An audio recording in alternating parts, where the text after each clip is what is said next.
خواتین و حضرات، انفیکشن کنٹرول سوسائٹی آپ کو بیماریوں سے بچانے کے لیے، آپ کی آگاہی کے لیے، آپ کو بہتر زندگی کے لیے، آپ کی بہتر زندگی کے لیے مضامین آپ کی سماعت کے لیے پیش کرتی ہے۔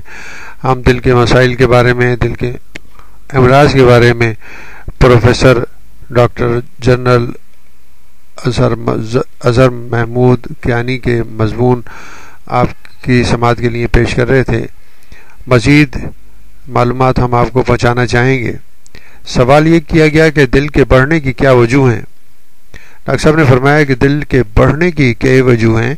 پہلی وجہ میں دل کی نالیوں کا بند ہو جانا، دوسری میں شوگر اور بلڈ پریشر، تیسرے میں والویولر ہارٹ ڈیزیز، یعنی کہ جو ہارٹ کے والوز ہیں ان کے پرابلم، جس میں دل کے والوز سکڑ سکتے ہیں یا بند ہو سکتے ہیں، شامل ہیں۔ ایک اور عام وجہ پٹھوں یعنی کہ مسلس، جو دل کے مسلس ہیں ان کی مایوکارڈائٹس ہے، جو کسی وجہ سے یا بعض اوقات میڈیسنز کی وجہ سے بھی ہو سکتی ہے، یا ماؤں کو بچوں کی پیدائش کے وقت ہو سکتی ہے، جسے پوسٹ پارٹم مایوکارڈائٹس کہتے ہیں۔ ویسے مردوں اور خواتین میں دل کسی بھی عمر میں بڑھ سکتا ہے۔ سوال کیا گیا کہ ہارٹ ٹرانسپلانٹیشن کے بارے میں کچھ بتائیے۔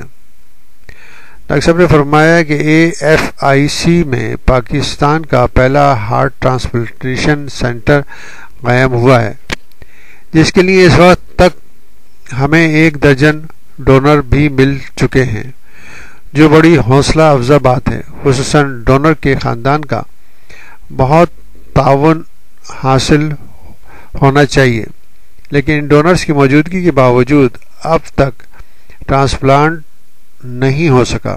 اس کی وجہ یہ ہے کہ اب تک ڈونر یا ریسیپینٹ دونوں کی مناسب میچنگ نہیں ہو سکی، لیکن یہ بھی کوئی بڑا مسئلہ نہیں، جلد ہی ہم کامیاب ہارٹ ٹرانسپلانٹ کریں گے۔ دراصل ہارٹ ٹرانسپلانٹ سے پہلے بہت زیادہ محنت کرنی پڑتی ہے،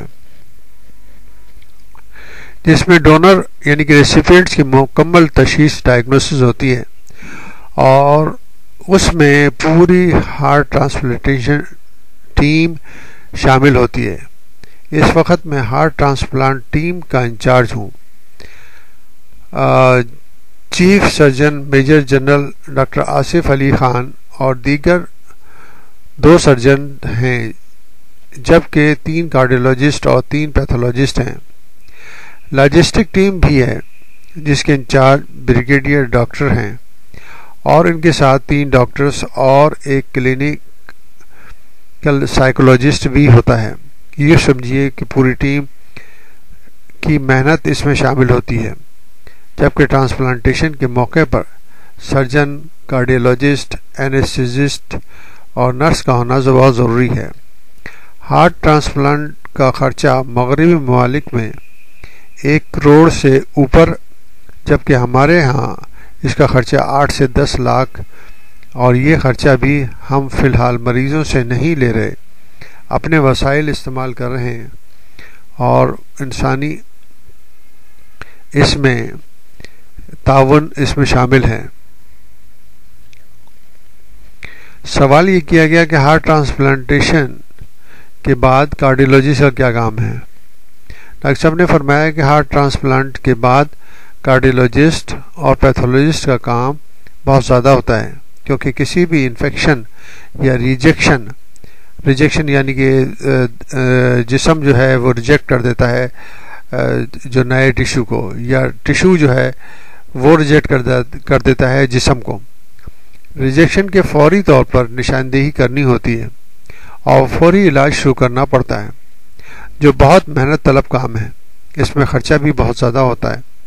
ٹرانسپلانٹیشن کے بعد ادویہ یعنی میڈیسن بھی زیادہ کھانی پڑتی ہے، اور چیک اپ کی تعداد بھی بڑھ جاتی ہے۔ ہارٹ ٹرانسپلانٹ کے بعد 3 سے 6 ماہ تک کا عرصہ لگتا ہے، اور مریض صحت مند افراد کی طرح ہو جاتا ہے، لیکن اسے اپنے معمولات میں ادویہ کا باقاعدہ استعمال اور پرہیز کرنا پڑتا ہے۔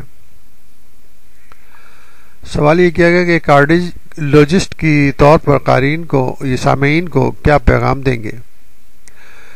ڈاکٹر صاحب نے فرمایا کہ آج کل کے حالات کو مد نظر رکھتے ہوئے تمام شہری ایک طرح ڈیزل پیٹرول کا خرچہ بچائیں تو دوسری طرف اپنے دل کی صحت کو برقرار رکھنے کے لیے زیادہ سے زیادہ پیدل چلیں اور سائیکل پر سفر کریں۔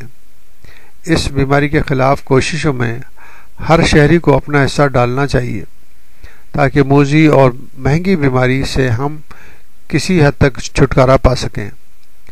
ہر فرد کا فرض بنتا ہے کہ اپنی حیثیت کے مطابق اس احتیاط پر عمل کرے، اپنے گھر والوں اور دوستوں میں آگاہی پیدا کریں اور تمام زندگی